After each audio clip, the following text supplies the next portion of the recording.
This is Katie, co-host of Coffee with Keith and Katie. Thanks for listening to the following broadcast on Public House Media.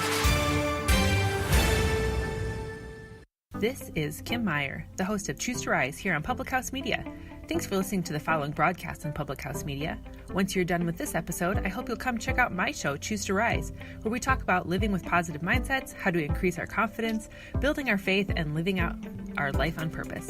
A new show comes out via podcast every Monday, Wednesday, Friday. And if you want to catch the episode live instead, stop by Public House Media around 6:45 Central Standard Time, Monday, Wednesday, Friday as well. Don't forget to subscribe on iTunes so you'll never miss an episode of Choose to Rise. Thanks again for checking out the following broadcast on Public House Media.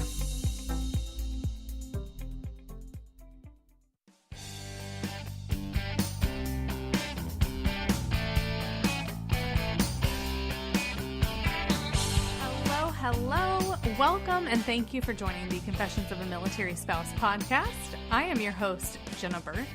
I'm a military spouse of almost 10 years, a health and fitness enthusiast, a dental assistant, and a mom to a super cool little girl, you guys.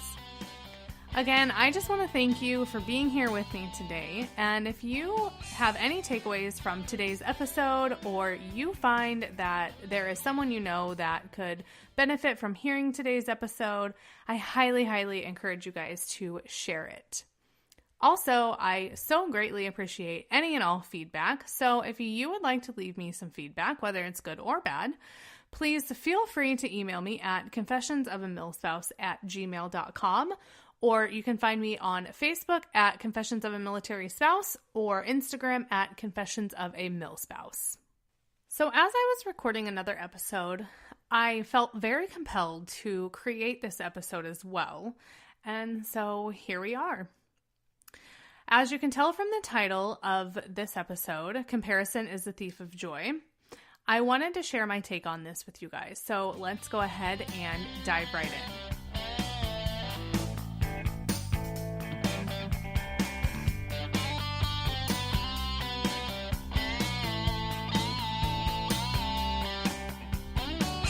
So we've all heard the phrase, comparison is a thief of joy.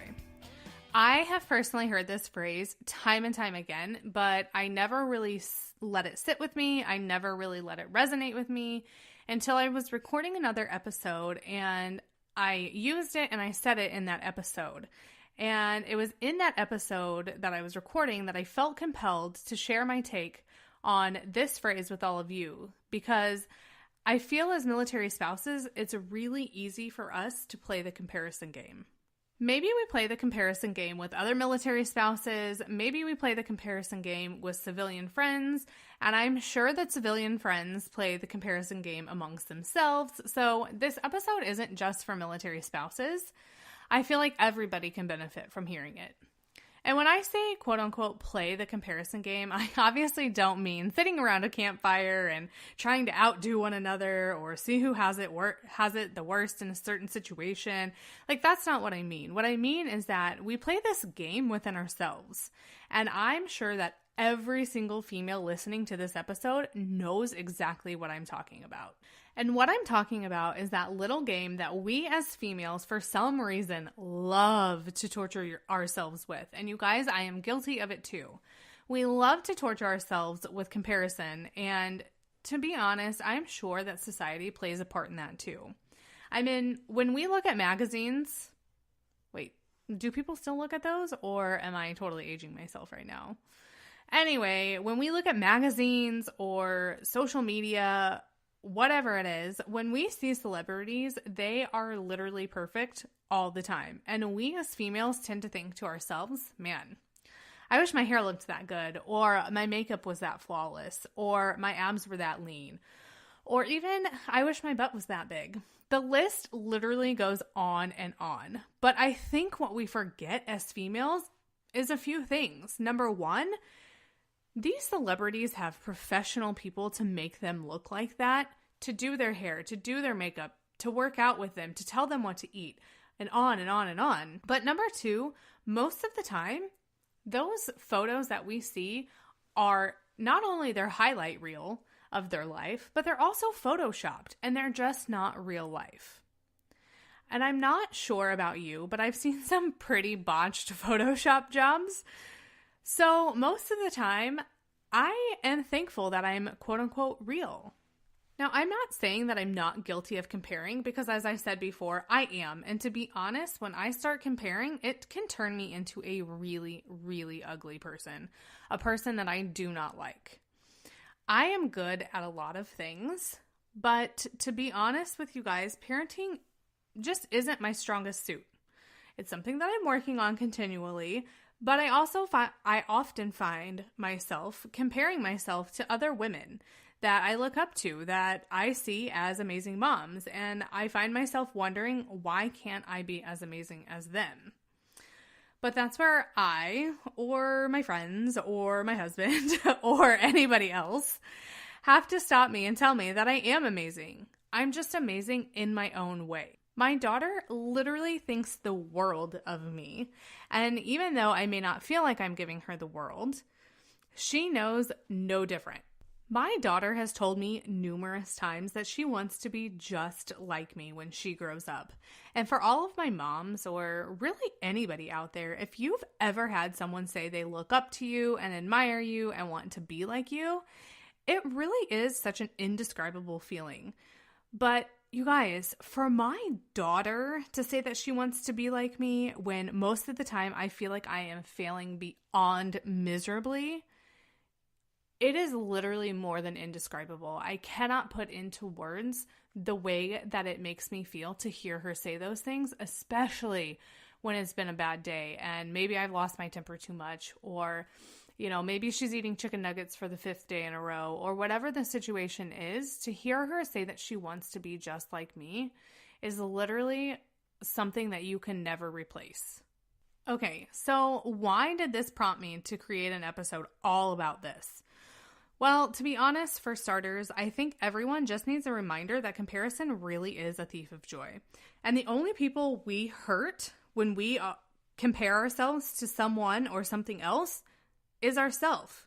And maybe even our family or our close friends. But we're not hurting anybody else by comparing ourselves to something else or someone else. But I also wanted to create this episode from a military spouse's point of view, because it is so easy as a military spouse to get caught up in the comparison game to someone else's life. And let me just tell you, if you think civilian lives are different, it has no foot to stand on when it comes to the military life. Every single military life is going to be different. As human beings, there are no two human beings that are exactly the same. Even twins, triplets, quadruplets, and on. They are not the same. And I know this from personal experience because I have identical twin brothers, and as much as they are alike, they are so different. And military life experiences are no exception to that either. And I am here to tell you that if you are continually comparing your military life to someone else's military life, boy, oh boy, is it going to be an incredibly miserable military life. And if you marry your spouse young and they plan on staying in for 20 plus years, then you better strap in for the ride, because let me just tell you, it is going to be a bumpy one. And that goes to say that even if you are not comparing, the military life can still be a very, very bumpy ride. But if you're playing the comparison game within that life, it's just going to make it 10 times worse. Even if you had a friend whose spouse was in the military and your spouses literally had the exact same duty stations, unit assignments, job roles, etc., your experiences would still be so very different. One spouse could love the place they got stationed at while the other hated it. One spouse could love their boss while the other wasn't so much a fan. The list goes on and on and on. And the one thing that I have found is that you can't even compare your own personal experiences within the military life. And let me tell you what I mean by that. So my husband deployed in 2016 while we were in San Diego. We had just moved to San Diego 6 months prior to his deployment. Before we ever moved to San Diego, you guys, I had a job lined up, and the day that our home goods were delivered, I was starting my job. I was working and starting that job that I am still at currently. My daughter was in an amazing daycare, which I still contact and have a relationship with her previous provider. She still watches my kid. I cannot tell you how amazing this daycare was. But yet my experience during that deployment was so shitty that I swore if my husband ever deployed again, that I would move back home with my daughter, and I did not care at what expense it cost. Looking back now, I know that sounds really bratty and a little bit harsh, but I am here to tell you that deployment was so hellish and such a nightmare, I swore that I would never put myself through that again. But now it's 2019, and my husband is currently deployed. Again. We live in San Diego. Again. And ironically, my daughter and I had moved back to San Diego 6 months prior to his current deployment, as well as the deployment before, if you remember. And while this deployment has still been hard as hell, it's actually been enjoyable. Am I saying, though, that I'm glad my husband is gone? Of course not. What I am saying is that even my own two experiences with very similar things have been extremely different. And I want to tell you guys why I think that is. So in 2016, when my husband deployed, as I talked about before, we had just moved to San Diego 6 months prior. And as I stated before as well, I had already found a job and started my job the day that our household goods were delivered to us in San Diego from 29 Palms. I literally wasted no time. But I think looking back now that it kind of bit me in the butt that I wasted no time, because I didn't allow myself time to get settled.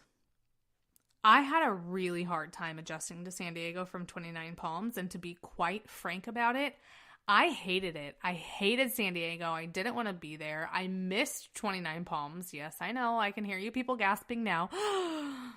Listen, I loved 29 Palms, but I hated San Diego. And the fact that I didn't allow myself time to adjust and really get a grip on my emotions, and that I hated where I was living. I literally knew no one. Oh, and not to mention that I had this black cloud of deployment looming over my head, didn't make things any better, but I had no choice. I want to share a story with you guys that I very vividly remember during that deployment. So one night during that deployment, I had my LuLaRoe business, and I think that I was trying to package and label orders, and I had, I think, bought online a label maker from Staples, and it was delivered that day, and I was trying to get it set up, and I was troubleshooting everything. It wasn't going as planned, and it ended up just being defective. It just did not work. But by the time I discovered that, it was almost 8 p.m. I had worked a full day. My daughter was probably being a nightmare because she was tired, because if you think about it, if I was working a full day, she had to be at daycare for a full day as well. So she was exhausted. But the last thing that I wanted to do was pack up my daughter, go to Staples, get a new label maker, and go through the whole process of having to return it because I had bought it online and I got it at a discount, and all of these things that they gave me such a hard time for. And it was just a nightmare. And I remember that I came home from Staples. I immediately put my daughter to bed. And I think I got maybe 5 steps outside of her bedroom, and I slid down the wall and I just sobbed and sobbed and sobbed. I was so overwhelmed, so exhausted, and so past the point of burnout. It was in that moment that I swore I would never do another deployment alone. But then I ate my words, because here we are 3 years later, and I am doing a deployment, quote unquote, alone. But in all actuality, I am so far from being alone, and I think that is a huge contributor to this experience being an enjoyable one, vice my previous experience. This time around, I am in a completely different neighborhood with neighbors that literally go above and beyond to help me out. Whereas before, I literally knew none of my neighbors. I have an entire friend circle, not just one or two, but multiple amazing friends that have helped me out in numerous situations. I didn't have any friends before. The only friends that I had were friends from work, but we lived very far apart and we had very different lifestyles, so it wasn't always easy. I have one friend now that basically lets me live at her house, which I obviously did not have before. And I cut back my hours at work so I could allow myself, quote unquote, me time to be sure that I don't reach the point of burnout and exhaustion, which still does happen, but I try to avoid it at all costs. And I think that those are some of the biggest reasons that my experiences have been so different. So what I want you guys to know and understand is that no matter what, every single person's experiences are going to be different from the next. So I wanted to share my experiences with you guys so you guys could get a better understanding that even my own personal experiences have been so different. So when you think about military life and you think about somebody else's and you want to start comparing yourself to somebody else's, I want you guys to remember that your own personal experiences are going to be different each and every time. Every time you move someplace new, it's going to be different. Every time your spouse checks into a new unit, it's going to be something different. Every time you have to go through a deployment, it's going to be a different experience. So don't even compare your own experiences to each other. You have to live in the moment and you have to embrace the moment. And I want you guys to know that, like I said, your own personal experiences are going to be different and every person's experiences are going to be different from the next. And if you spend your time comparing your life to someone else's, you're only going to be making yourself and probably the people around you miserable. So don't let comparison be the thief of your joy. Take every day as an opportunity to learn something new, explore somewhere different, and just live your life to its fullest in the moment without worrying about what someone else is doing. Thank you again for being here with me today. I hope that you have a fantastic Tuesday. And if any of this resonated with you or you know someone else that could benefit from hearing this, please be sure to share.